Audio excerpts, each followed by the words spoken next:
Hello everybody, welcome to my channel judiciary prep hub. हम कर रहे हैं बहुत ही इंपॉर्टेंट एग्जाम की तैयारी, दैट इज जेडीए जेएलओ।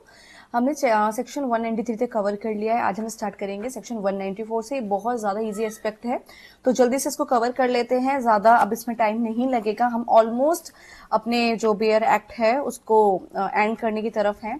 तो देखो, सेक्शन 194 किस बारे में बात करता है। बेसिकली जो चैप्टर 13 है ये ग्रोव होल्डर से रिलेटेड है। ठीक है, ग्रोव होल्डर मतलब बाग धारक। ठीक है, जो बेसिकली लैंड होती है जिस पर जैसे कि कुछ लोग तो फसल वगैरह उगाते हैं, कुछ लोग होते हैं जो लैंड को एज अ बाग उस पर लगाते हैं। ठीक है, मतलब पेड़ वगैरह जो है उस पर लगाते हैं। तो उस वाली लैंड की बात हो रही है, यहाँ पे ग्रोव होल्डर्स की बात हो रही है। तो जो सेक्शन हमारा 194 है वो बात करता है right and liabilities of grove holders, बाग धारकों के अधिकार और दायित्व। अब देखिए क्या राइट है। जो ग्रोव होल्डर्स होते हैं उनके पास क्या राइट है। Grove holder may cut and sell trees and replant them. तो ग्रोव होल्डर क्या क्या कर सकता है, पेड़ को काट सकता है, ठीक है, बेच सकता है और नए पेड़ लगा सकता है। और उसके ये जो राइट्स है कब तक कंटिन्यू करेंगे। देखिए, जब तक लैंड ग्रोव लैंड है तब तक उसके पास ये राइट है। जैसी जो उसकी लैंड है वो ग्रोव लैंड नहीं रहती है, ठीक है, तो वो क्या बन जाएगा, फिर वो खातेदार टेनेंट बन जाएगा। If land ceases to be grove then he becomes खातेदार टेनेंट। ठीक है, अगर जमीन बाग नहीं रहती है तो वो खातेदार बन जाएगा। फिर है grove land can be divided as per section 53। अब इसमें क्या कहा गया है कि जो ग्रोव लैंड है उसको कैसे डिवाइड किया जाएगा, जैसे सेक्शन 53 डिवाइड करता है। और सेक्शन 53 में क्या बात की गई है, डिवीजन ऑफ टेनेंसीज। ठीक है, अब देखिए, if tenant becomes grove holder then all rights end. अगर ग्रोव लैंड है बाद में टेनेंट बन रहा है तो खातेदार टेनेंट। अगर ग्रोव होल्डर है, लैंड सीज हो गई है तो खातेदार टेनेंट बन जाएगा। और अगर वो पहले टेनेंट था, ठीक है, और अब वो ग्रोव होल्डर बन रहा है तो फिर उसके वो पुराने राइट थे जो एज अ टेनेंट मिल रहे थे वो खत्म हो जाएंगे। ठीक है, ग्रोव होल्डर बिकम्स खातेदार when grove ends. Right to make improvement, जैसे कि खातेदार टेनेंट होते हैं और जो अदर टेनेंट्स होते हैं उनके पास राइट होते हैं कि वो इम्प्रूवमेंट कर सकते हैं अपनी लैंड पर। तो क्या ये जो ग्रोव होल्डर्स होते हैं वो भी अपनी लैंड पर इम्प्रूवमेंट कर सकते हैं। Yes, Grove holder can make improvements like खातेदार टेनेंट। ग्रोव होल्डर भी खातेदार की तरह सुधार कर सकता है। और इसके ऊपर कौन से प्रोविजन अप्लाई होंगे, इसके ऊपर होंगे चैप्टर 6 के प्रोविजन। चैप्टर 6 किससे रिलेटेड है, चैप्टर 6 हमारा रिलेटेड है इम्प्रूवमेंट से रिलेटेड। और वो सेक्शन कहाँ से लेके कहाँ तक है, तो हमारा इम्प्रूवमेंट जो सेक्शन है वो हमारा स्टार्ट होता है सेक्शन 65 से, जाता है हमारा 78 तक। ठीक है, तो चैप्टर 6 है इम्प्रूवमेंट से रिलेटेड है, सेक्शन 67 से लेके 78 तक है। फिर उसके MCQs, grove holder improvements rights are like. तो ग्रोव होल्डर जो होते हैं जो इंप्रूवमेंट करते हैं उनकी ये राइट किसकी तरह राइट है, तो ये खातेदार टेनेंट की तरह राइट है। क्योंकि खातेदार टेनेंट के पास भी राइट है कि वो क्या कर सकता है, इंप्रूवमेंट कर सकता है। फिर 196 डिवोल्यूशन एंड ट्रांसफर। ठीक है, डिवोल्यूशन एंड ट्रांसफर। तो अब ये जो हमारा ग्रोव होल्डर है, अब उसके पास जो लैंड में इंटरेस्ट है तो कैसे उसको वो डिवॉल्व कर सकते, क्या उसका मतलब वो डिवॉल्व कर सकता है या उसका ट्रांसफर किया जा सकता है। ठीक है, तो सेक्शन 196 इसके बारे में बात करता है। और अगर मैं हिंदी में बताऊं तो इसको हिंदी में बोलेंगे कि हित का न्यायगमन और अंतरण। ठीक है, तो अब देखिए इसमें कहा गया कि ये जो ग्रोव होल्डर होता है वो अपने इंटरेस्ट को डिवॉल्व कर सकता है बाय पर्सनल लॉ। इस बात को याद रखना, मतलब हिंदू अगर हिंदू है तो उसको हिंदू लॉ के तहत हिंदू लॉज पर अप्लाई होगा, और मुस्लिम है तो उस पर फिर मुस्लिम लॉ अप्लाई होगा। इसका मतलब अगर कोई ग्रोव होल्डर है, ठीक है, उसका जो इंटरेस्ट होगा वो कैसे डिवॉल्व होगा, उसके पर्सनल लॉ के तहत डिवॉल्व होगा। ठीक है, अब देखिए, तो क्या जो ग्रोव होल्डर होते हैं वो क्या ट्रांसफर कर सकते हैं, क्योंकि हमने डिवॉल्व तो देख लिया कि डिवॉल्यूशन कैसे हो रहा है, डिवॉल्यूशन पर्सनल लॉ के तहत हो रहा है। ट्रांसफर कैसे कर सकता है, तो ग्रोव होल्डर अगर ट्रांसफर करना चाहता है अपनी लैंड को तो सेल भी कर सकता है, गिफ्ट भी कर सकता है, मॉर्गेज भी कर सकता है। लेकिन याद रखना, ग्रोव होल्डर अगर अपनी लैंड को मॉर्गेज पर दे रहा है तो सिर्फ एक ही तरीके की मॉर्गेज यूज कर सकता है, दैट इज यूसुफ्रक्चुअरी मॉर्गेज। यूसुफ्रक्चुअरी मॉर्गेज मैंने आपको पढ़ा है कि जब आप अपनी लैंड का जो पोजीशन है वो दे देते हैं, ठीक है, और उस लैंड से जो भी प्रॉफिट और रेंट आता है वो सारा मॉर्गेजी जो है वो यूज करता है।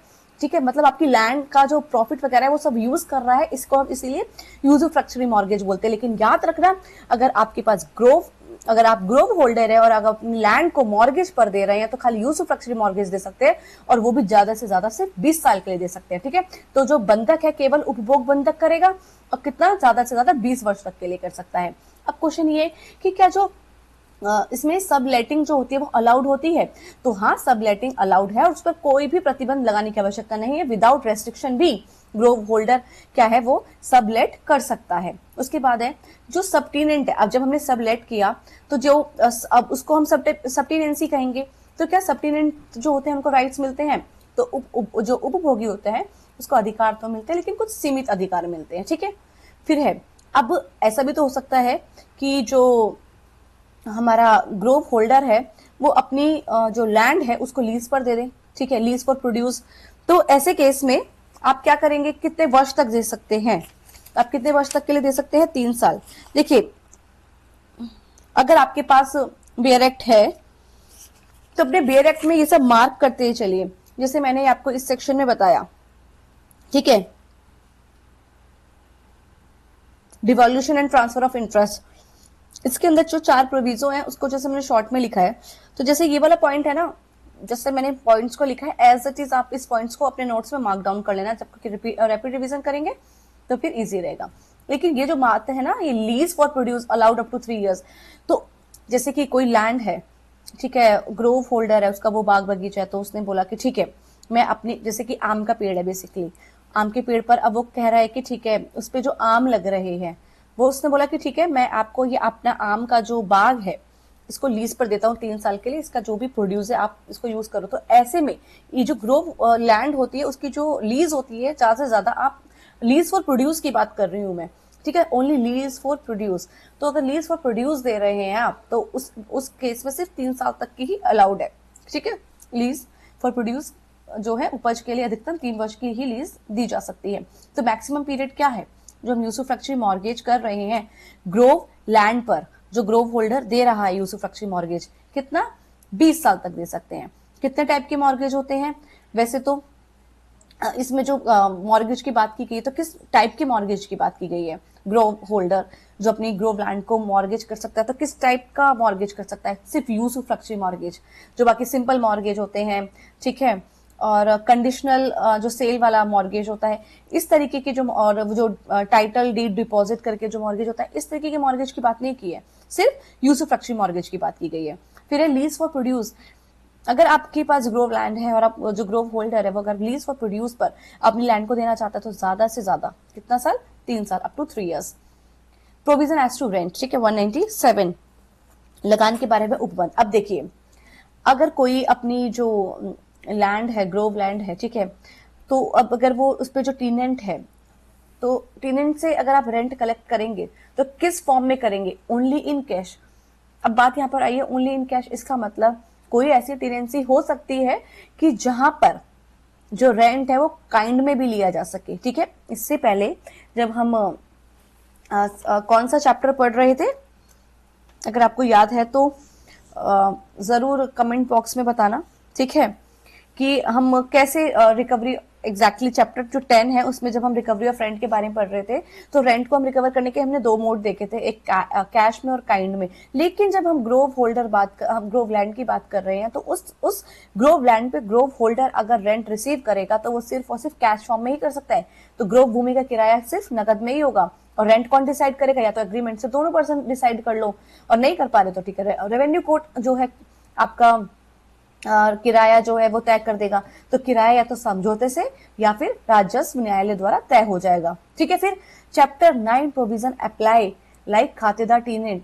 अब इस जो ये जो टीनेंट है, ठीक है, अगर ग्रोव लैंड आपने जैसे कि टीनेंसी पे दे दी है तो अब इसका जो टीनेंट है तो उस पर कौन से प्रोविजन लागू होंगे, तो कहा गया कि जो चैप्टर 9 है, ठीक है, चैप्टर 9 वाले जो प्रोविजन है वो उस पर अप्लाई होंगे, जैसे कि एक खातेदार टीनेंट पर होते, क्योंकि चैप्टर 9 किसकी बात कर रहा है, determination and modification of rent, ठीक है।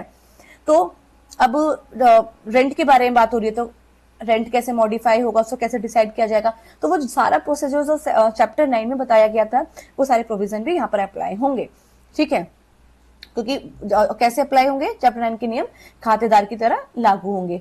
No rent if land taken permanently rent free by paying premium before act. अब देखिए इस बात को आप ध्यान से समझना, इसमें कहा गया कि कोई भी रेंट मतलब कोई भी किराया नहीं देना होगा अगर एक्ट से पहले प्रीमियम देकर स्थायी रूप से रेंट फ्री ली थी।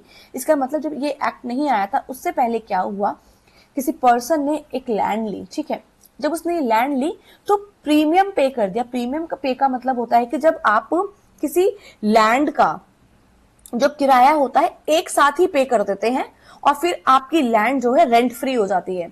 जैसे कि मेरी कोई लैंड है, ठीक है, मैंने उस पर प्रीमियम ले लिया, जैसे मैंने 1 लाख रुपए एक साथ उस लैंड के रेंट के रूप में ले लिए। अब मैंने उस पर्सन को बोला कि अब आप मेरी लैंड को 3 साल, 4 साल, 10 साल रेंट फ्री यूज करो। तो ये क्या किया, एक साथ पेमेंट हो गई है, तो उसको हम बोलते हैं प्रीमियम।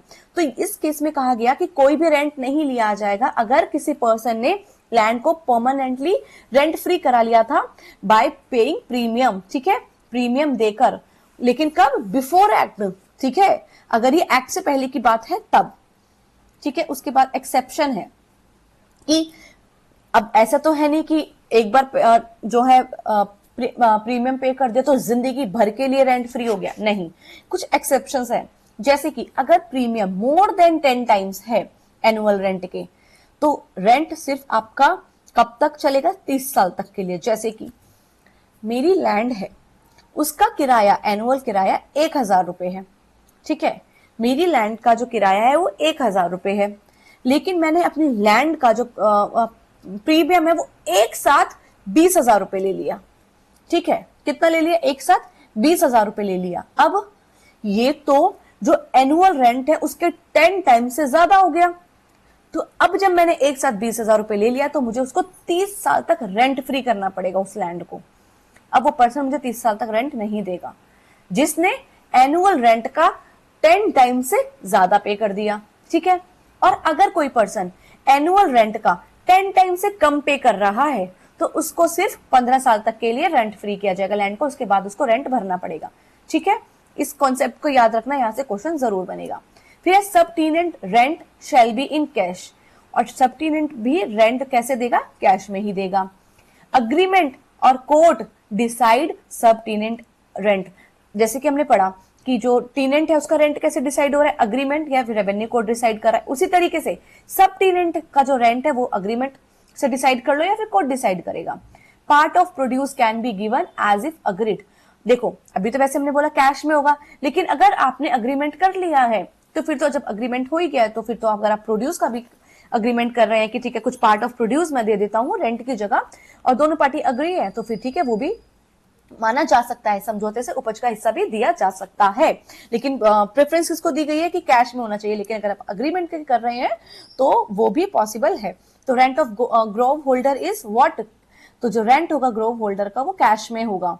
इफ नो अग्रीमेंट तो रेंट कौन फिक्स करेगा, रेंट फिक्स करेगा रेवेन्यू कोर्ट, ठीक है। अगर प्रीमियम 10 साल से ज्यादा है तो आप रेंट कब देंगे, 30 साल के बाद से देंगे, ठीक है, 30 साल के बाद से देंगे, मतलब 30 साल तक आप रेंट फ्री रहेंगे। और अगर आपने प्रीमियम जो एनुअल रेंट के 10 टाइम से कम पे किया है तो फिर आपको कब पे करना पड़ेगा, 15 साल के बाद से पे करना पड़ेगा, मतलब आपकी लैंड सिर्फ 15 साल तक के लिए ही रेंट फ्री रहेगी। फिर है हमारा सेक्शन 198 इजेक्टमेंट, ठीक है, बेदखली। तो क्या ग्रोव होल्डर है, क्या ग्रोव होल्डर जो है वो बेदखली करवा सकता है, ठीक है, या फिर ग्रोव होल्डर को ही हटाया जा सकता है, इस तरीके से। तो देखिए सेक्शन 198 कहता है ग्रोव होल्डर को भी इजेक्ट किया जा सकता है ओनली ऑन ग्राउंड ऑफ 177। अब यहाँ पर देखिए क्या बात कह रहा है कि जो ग्रोव होल्डर को केवल सेक्शन 177 के आधार पर हटाया जा सकता है। तो अब सेक्शन 177 क्या बात करता था, आपको मैं बताती हूँ, ऐसे तो आपको अगर याद भी नहीं है तो कोई बात नहीं, मैं बताती हूँ। 177 बात करता है इजेक्टमेंट फॉर डेट्रीमेंटल एक्ट और ब्रीच ऑफ कंडीशन, ठीक है। तो ग्रोव होल्डर ने अगर किसी कंडीशन का ब्रीच कर दिया, ठीक है, या फिर क्या कोई ऐसा डेट्रीमेंटल एक्ट कर दिया तो ग्रोव होल्डर को हटाया जा सकता है। तो ग्रोव होल्डर को हटाने की कंडीशन क्या है कि ग्रोव होल्डर 177 का अगर ब्रीच कर रहा है तो उसको ग्रोव होल्डर को हटाया जा सकता है, ठीक है। अति अहितकर कार्य या शर्त भंग के लिए बेदखली, ठीक है, जिसके अंदर ये सब एक्ट्स बताए गए थे। अब ये provision of ejectment section apply like tenant, और कैसे इजेक्टमेंट के प्रोविजन है, जो इजेक्टमेंट के प्रोविजन है वो कैसे अप्लाई होंगे, जैसे कि टेनेंट पर वो सेक्शंस अप्लाई होते थे। अन्य निष्कासन के नियम टेनेंट की तरह लागू होंगे, ठीक है।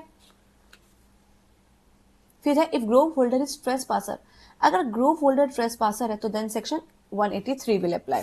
अब सेक्शन 183 अप्लाई होगा, ठीक है। कतिपय अतिचारियों की बेदखली, ऐसा अगर अवैध कब्जा कर रखा है ग्रोव होल्डर ने तो उसको सेक्शन 183 के तहत हटा दिया जाएगा। तो इजेक्टमेंट कैसे हो रहा है, या तो 177 के ग्राउंड से हो रहा है, ठीक है, या वो जो इजेक्टमेंट के सेक्शंस, ठीक है, जो इजेक्टमेंट के सेक्शंस थे वो ऐसे अप्लाई होंगे जैसे टीनेंट पर अप्लाई हो रहे हैं, तो वो भी अप्लाई हो रहे हैं। अगर वो ट्रेसपासर है तो सेक्शन 183 अप्लाई हो रहा है। सब टीनेंट को भी इजेक्ट किया जा सकता है, ठीक है, अंडर सेक्शन 175, 177, 180 और 183। अब देखो उपभोगी को भी इन धाराओं के आधार पर हटाया जा सकता है। 175, अब 175 क्या बात करता है, 175 बात करता है इजेक्टमेंट फॉर इलीगल ट्रांसफर और सबलेटिंग। अब यहाँ पर जो सबटीनेंट आया है ना, वो आया है, उसको ये जो मिला है लैंड वो इलीगल ट्रांसफर हुआ है, ठीक है, या फिर इलीगल सबलेटिंग हुई है, तो उसको 175 के तहत हटा देंगे सबटीनेंट को जो लीगल तरीके से नहीं आया, या फिर 177 के तहत, या फिर उस सबटीनेंट ने कोई डेट्रीमेंटल एक्ट या ब्रीच ऑफ कंडीशन कर दिया, कोई अहितकर कार्य कर दिया, या शर्त भंग के लिए बेदखली हो सकती है। फिर सेक्शन 180, ठीक है, 180 क्या बात करता है, additional provision for ejectment of खुदकश और गैर खातेदार टीनेंट और सबटीनेंट। अब इसमें कहा गया कि सबटीनेंट को इजेक्ट करने के लिए एक और प्रोविजन है सेक्शन 180 जो क्या बात कर रहा था कि कुछ एडिशनल प्रोविजंस दिए गए हैं सेक्शन 180 के तहत कि इस तरीके से हम इनको हटा सकते हैं। और फार्मर और lessee can be ejected if agreement violated, लीजधारी को समझौते के उल्लंघन पर भी हटाया जा सकता है। और अगर एग्रीमेंट में कुछ लिखा है, फार्मर और लेसी उसका उल्लंघन कर देते हैं तो फिर उसको भी हटाया जा सकता है। तो ग्रोव होल्डर इजेक्टमेंट के ग्राउंड क्या दिए हैं, ग्रोव होल्डर को इजेक्ट करने का ग्राउंड है सेक्शन 177 में, ठीक है। लेकिन सब टीनेंट को इजेक्ट करने का ग्राउंड क्या क्या है, सेक्शन 175, सेक्शन 177, सेक्शन 180 और सेक्शन 183। फिर है हमारा सेक्शन 198A जो की बात करता है एप्लीकेशन ऑफ चैप्टर्स, ठीक है। तो ये जो सेक्शन 198A है इसमें कहा गया अध्याय 8, 15 और 16 का लागू होना, ठीक है। तो जो चैप्टर 8 है, चैप्टर 15 है और चैप्टर 16 है वो ग्रोव होल्डर पर अप्लाई होंगे, ठीक है। तो एक बार देख लेते हैं कि चैप्टर 8, चैप्टर 15 और चैप्टर 16 किस बारे में बात करता है। तो चैप्टर 16 तो बेसिकली मिसलेनियस है, हम उसको बाद में देखेंगे। फिर है हमारा चैप्टर 15 जो कि बात करता है procedure and jurisdiction of revenue courts, ठीक है। तो कोर्ट्स के बारे में बेसिकली अपील वगैरह के रिव्यू, रिवीजन, ये सब के प्रोविजंस। और हमारा है चैप्टर 7, चैप्टर 7 हमने पढ़ लिया था, ठीक है। और चैप्टर 7 अगर आपको याद हो किससे रिलेटेड है तो वो था चैप्टर 7 रिलेटेड हमारा ट्रीज से, ठीक है। तो इसमें वो ट्रीज वाले जो प्रोविजंस थे चैप्टर 7 में सेक्शन 79 से लेके सेक्शन 87 तक वो भी अप्लाई होंगे, ठीक है। और ग्रोव होल्डर को ट्रीट किया जाएगा लाइक खातेदार टीनेंट, ये लाइन सबसे इंपॉर्टेंट है, ठीक है। तो ग्रोव होल्डर को कैसे क्या जाएगा, ट्रीट लाइक खातेदार टीनेंट। जो लास्ट लाइन है ना इस पूरे चैप्टर में ये सबसे ज्यादा इंपॉर्टेंट है, ठीक है। तो grove of holder treated as खातेदार tenant. So that's all for today. आज हमने कंप्लीट किया है अपना चैप्टर 13, ठीक है, चैप्टर 13 जो कि किससे रिलेटेड है, चैप्टर 13 हमारा रिलेटेड है ग्रोव होल्डर से। सेक्शन 194 से 198A तक हमने कवर कर लिया है। और अगर आपको वीडियो अच्छा लग रहा है, if you liking the pattern the way I am teaching, do subscribe my channel, do share the video and do comment. That's all for today, bye bye, take care.